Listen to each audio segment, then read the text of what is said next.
Hey you guys, what is up? Laura here, and today I'm going to be trying out a new style of video. So in the comments, go ahead and let me know if you like it or not, if you would like to see more adaptations of how I'm going to be laying out today's video of a foot ankle stability exercise to help you if you're someone that has rolled their ankle a whole bunch, if you struggle with balance, if you feel like you're looking to improve your running game, but you always end up having like foot pain, arch pain, Achilles pain, something like that.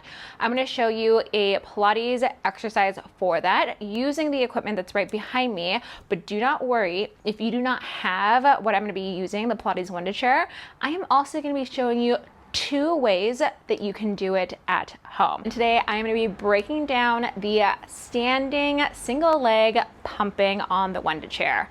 Now, if you're like, that's a lot of words, I don't know what that meant. I thought you were going to show me how to improve my ankle and foot stability. I am. Don't you worry.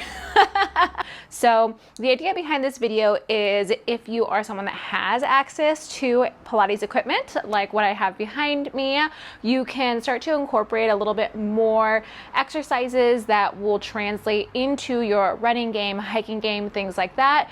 And also if you happen to be a teacher or you are someone that practices Pilates and you're looking to keep up with the practice when you're traveling, or you want to figure out a way to do it from the comfort of your own home as well in between sessions in the studio, I'm going to show you 2 ways to do that as well. Also, this video is an accompaniment. Is that a word? I don't know. Someone help me with English. But this video is intended to accompany a blog that I wrote. So if you're like, I want the pictures, I want the word by word explanation, I have a blog that I will caption down in the description below.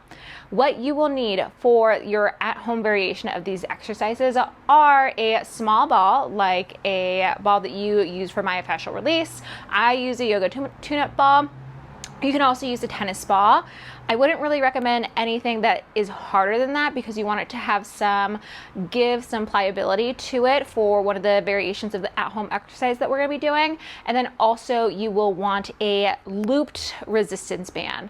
Also with this one, very particular, the fabric variation will not really work with it. I tried it out, it didn't work. So if you have one that's not necessarily the latex one, but you know, I have one right here. The one where it's like more of like the rubbery material. I don't know what this is made out of.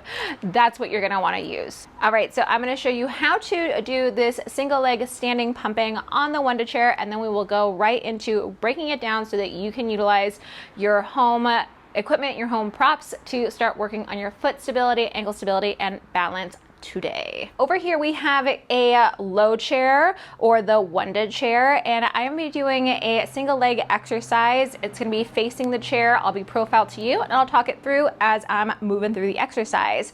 First of all, one of the reasons why I like to use this exercise is, like I've mentioned in the beginning of this video, is to help people improve their balance, to help people with their foot stability and their ankle stability.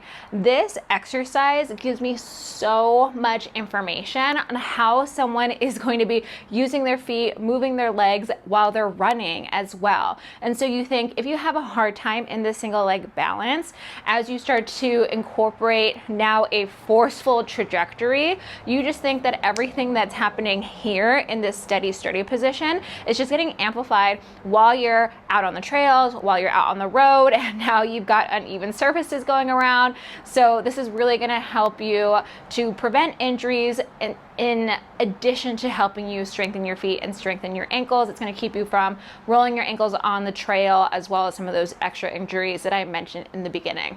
So facing your chair, you're going to start with your feet about hip width apart, and already here try to find your whole footprint into the ground. A lot of times I see there's people that like to put a little bit more weight into the heels, just because I think that we've overtrained that cue of pushing through your heels in a squat. You do also want to feel the pad of your foot here as well.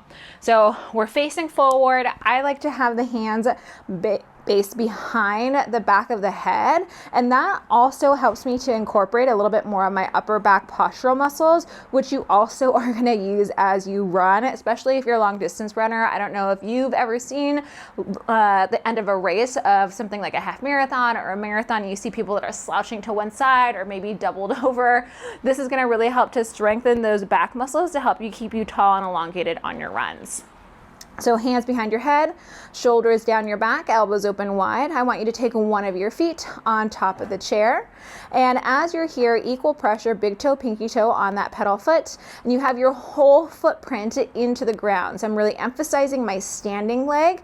The movement is going to be with this bent leg here. But as I'm working with runners, I'm always just looking at this standing leg. How are they? Are they sheared over to the side? Do they look like they want to bend over? What's exactly going on with their leg, with their torso? Because like I said, it's going to translate a lot into someone's run as well. All we have to do is now just lean forward a little bit, and it's a little bit like that sprinting stance in a run. So totally relatable, totally translatable into that hobby that we're talking about here.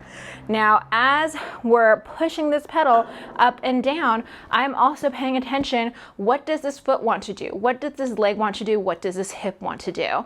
And believe it or not, a lot of it stems from your foot.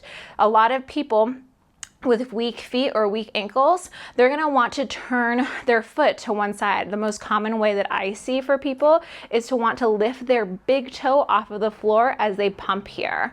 So think about the whole outer edges of your foot being connected to the ground.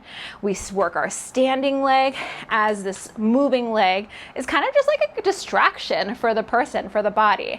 There is work happening here, but for the sake of this video, for this intention of the exercise that I'm talking with you guys, that's what I'm looking at, that's what I'm focusing on. So now, how do we translate this exercise into something that we can give to our clients if you happen to also be a Pilates teacher, or if you are someone that is a runner and you're like, how can I help to improve my balance? How can I stop spraining my ankle? How can I stop getting arch pain, getting heel pain, that kind of stuff? Well, this is when we're going to start to bring in some of those props that I mentioned at the beginning of class. The first thing we're going to do is start out with our ball. This is going to mimic the pressing down of the pedal. And then when we use the band here, that is going to mimic the instability of the pedal when it's coming up. And both positions we're going to be working, or we're also going to be working our standing stabilizing leg. With this standing position here, I'm going to step slightly behind my ball here, just like I would have been slightly behind the pedal. I'm going to take my standing or my lifted leg that would have been on the pedal and put it onto the ball here. And in high heel releve position is what we call it, releve in Pilates. And I'm going to see if when I lifted my foot onto this ball, what happened to my hip. So now that you have a front view of me here, you can kind of see, did my hip sling over to the side, or did I happen to still stay up tall here? And I'm going to scoot this over just a little bit so I can be a little bit more square. There we go. So now as we're here, high heel lifted, I'm just going to mimic that pressing of the pedal downwards. So there's just a little bit of pressure getting put down into the ball. I can feel my bottom, my glute get engaged here as I push that pedal downwards, my imaginary pedal. And I'm trying to lift up through my waistline. Ooh, did you see how I kind of evened out there a little bit? Lift up through my waistline, through my torso as I press my imaginary pedal down. Do this for about 10 repetitions, and then you can switch side. Let's kind of see how my other side does here. So find that lift, find my stance, and I press. So this is really good for helping you find the glute of the leg that's pressing on the ball, and also helping you find that lift through the torso here. Oh, I didn't see, you can see my little warning sign over here. You know, I really hate it when like paper doesn't rip super easily. I should take a pair of scissors, but whatever. Anyways, so we pump.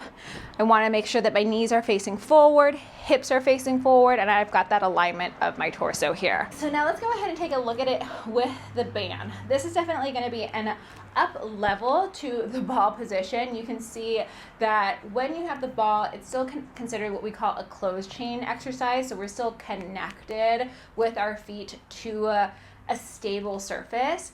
This band is going to take it into an open chain, causing it to be a little bit more unstable. Plus, we're going to have to fight the resistance of the band as well. So you're going to take the band and put it around the arches of both feet. So notice here, I'll give you a side profile that's kind of like in the middle of my foot, behind my toes, in front of my ankle. And then same position here, hands interlaced behind your head. Pick which foot you're going to stand on. I'm going to choose my right because my left has been getting a lot of work today. And as I already lift my leg up and try to find my single leg stance, what happens? This one, I can tell my right toe wants to come up a little bit more, so I'm going to press that big toe down, press my head into my hands to try to stand up even taller, and pull my belly into my back. My surgery hip, this hip here, can feel a big lengthening through my hip flexor, so I can tell my glute is on. I found that stretch, found that lengthening. Oh no, I almost fell.